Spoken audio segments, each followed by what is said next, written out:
Olá, tudo bem? Sou o professor José Abraão e vamos para mais uma aula online. Hoje, a nossa 14ª aula de matemática da modalidade EJA, primeira fase, segunda etapa. Tema: o mundo do trabalho e economia solidária. Números na forma de fração e na forma decimal. Como estamos falando do mundo do trabalho, trago dentro desse tema Movimento Pau-Brasil. O Movimento Pau-Brasil é um entre os movimentos modernistas. Verde, amarelismo ou escola da ANTA e movimento antropofágico, que tomou lugar na primeira fase do modernismo no Brasil, conhecida como a fase heróica, fase que apresentou diferentes formas de abordagem patriótica. Esse movimento teve início no ano de 1924, a partir da publicação do livro Pau-Brasil, da autoria de Oswaldo de Andrade, de 1890, que foi o seu nascimento, e 1954, que foi o ano que faleceu. E ilustração de sua esposa, a artista plástica Tarsila do Amaral, que nasceu em 1886 e faleceu em 1973. Ao lado aqui nós temos o design gráfico da capa do livro, com o título Pau-Brasil. Livro esse que tem o desenho da bandeira do Brasil na sua capa, tendo um retângulo verde, um losango amarelo, um círculo azul e aquela lista branca que fica o nome Ordem e Progresso, está o título do livro, que é Pau-Brasil. Influenciado pelas vanguardas europeias, decorria a Semana de Arte Moderna no ano de 1922 e com ela várias formas de expressão artística e inovadora vieram à tona. Na sua sequência, Oswaldo de Andrade publica o Manifesto da Poesia ao Brasil, que viria a ser criticado pelo grupo que veio a seguir o Movimento Verde e Amarelo de 1926. O movimento do Pau-Brasil é um movimento nativista que defendia a poesia brasileira de exportação, tal como o Pau-Brasil foi o primeiro produto brasileiro a ser exportado. Oswaldo de Andrade desejava que a poesia brasileira se tornasse um produto cultural de exportação.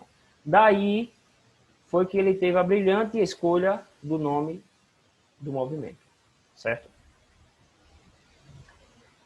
Falamos do Pau-Brasil, certo? Falamos um pouco da primeira exportação do Brasil, agora vamos conhecer um pouco sobre fração. O que é fração? Fração é a representação matemática das partes que determina a quantidade que foi dividida em pedaços ou fragmentos iguais.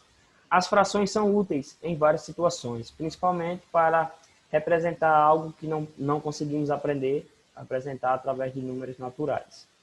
Vamos lá.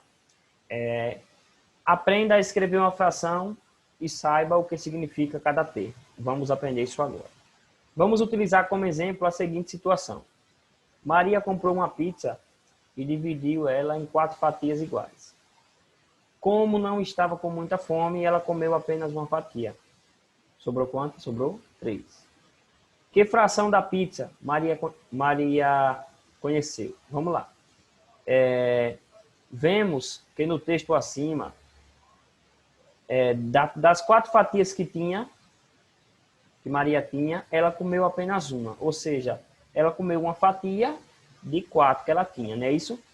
Isso pode ser escrito como uma fração. Como? Os termos de uma fração são os seguintes. O numerador, certo? E o denominador. O numerador significa contar. Vem do latim numeratus, certo? E o denominador significa dar nome. Sua origem é do latim dominatus, que significa dar nome. Então, o numerador você vai contar e o denominador você vai dar um nome à fração. Como ela comeu uma fatia de 4 que tinha, ficará 1/4. Observe que o 1 contou a parte que ela comeu. E o 4, das 4 fatias que tinha, deu o nome à fração, 1/4. Observe que o 1 permaneceu e o 4 modificou, deu um nome à fração, virou quarto, certo? Foi nomeada da seguinte forma, certo? Aí vamos lá. No nosso exemplo, o número 1 representa o numerador da fração e indica quantas partes foram tomadas. Já o número 4 representa o denominador da fração e indica em quantas partes o todo foi dividido. Por ter dividido a pizza em 4 partes iguais, então uma pizza inteira corresponde à fração. Digamos que ela não tenha retirado nenhuma parte da pizza. A pizza foi dividida em 4 partes. Então, o meu denominador é o 4. Como ela não tirou nenhuma, ainda está lá as 4 partes, o numerador também será 4. Ou seja, nós temos aí a pizza inteira. 4 partes dividida e nenhuma comida. 4 dividido por 4 é igual a 1. Ou seja, nós temos uma pizza inteira, ok? Vamos lá. Vamos conhecer as regras para as leituras das frações. O denominador de uma fração deve ser diferente de zero. E ele é quem dá o nome à fração. Portanto, repetimos o numerador e mudamos a forma de pronunciar o denominador.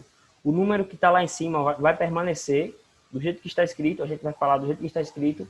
Agora, o que está na parte de baixo, que é o denominador, nós iremos dar um nome específico a ele para que ele dê o nome à fração, certo? Quando o denominador está entre os algarismos 2 e 9, nós fazemos a seguinte leitura. Denominador é o número que fica na parte de baixo, certo? Se for 2, que estiver embaixo, nós chamamos de meio. Se for 3, chamamos de terço. Se for 4, quarto. O 5, quinto. O 6, sexto. Se for o 7, falaremos sétimo. Se for o 8, falaremos oitavo. E se for o 9, falaremos nono. Todos esses nomes são para denominadores. Já as frações decimais, aquelas que são representadas com denominador 10, 100, 1000 e etc., eles recebem nomes específicos, como décimos, centésimos, centésimos, milésimos, e assim segue. Para os demais números, ou seja, os que estão após o 9 não são décimos. Utilizamos a palavra avos no denominador, certo? Acima do 10, no caso o 11º, nós falaremos 11 avos, 12 avos, 13 avos, 14 avos e assim segue, ok? Vamos lá, vamos conhecer alguns elementos dentro dessa tabela. Nós temos aqui, olha, a fração 1 em cima, 2 embaixo, 2 em cima, 3 embaixo, 3 em cima, 4 embaixo, 7 em cima, 8 embaixo, 8 em cima, 11 embaixo. Vamos conhecer. 1 e 2. Numerador 1, denominador 2. Como ficará a leitura? 1, meio. Lembre que quando o número 2 está na parte de baixo, nós falaremos meio e não 2, certo? O 2 está em cima, o 3 embaixo. 2, numerador, denominador 3. 2 terços. Por que 2, 3? Não, é terços, porque o 3 é denominador, ele recebe o nome de terço, beleza? Aí vamos lá. Quando o nosso numerador for 7 e o denominador 8, ficará 7 oitavos, certo? Já modificou a nomenclatura. Se for 11, 8, 11, 8 em cima, 11 embaixo, 8 onzeavos. E assim sucessivamente. Agora vamos lá. 9 em cima, 10 embaixo. O 9 é o numerador e o 10 é o denominador. Fazendo a leitura, ficará 9 décimos. Se fosse 100, 9 centésimos. E assim vai sucessivamente. Tipos de frações. Entenda as diferentes formas de escrever uma fração. Existem vários tipos de frações, inclusive uma delas, a fração mista, que é formada por 2 termos. Um representa uma quantidade inteira e o outro corresponde a uma parte que está sendo dividida. Nós temos aqui, olha, 3 pizzas diferentes. A primeira pizza, ela está inteira. Foi dividida em 8 partes, mas nenhuma parte foi retirada. Portanto, ela representa 8 oitavos. A segunda, a mesma fração. Mas a terceira pizza, nós temos aqui uma pizza dividida em 8 partes, onde 3 foram retiradas. Ficou 5 partes de 8. Portanto, a fração é 5 oitavos. Nós temos aqui outros exemplos de figuras que vocês podem estar demarcando como fração. A primeira figura, nós temos uma figura dividida em 4 partes e uma pintada. Portanto, em relação à parte pintada, nós temos 1/4. A segunda figura, nós temos uma figura com 8 partes, onde 2 foi pintada.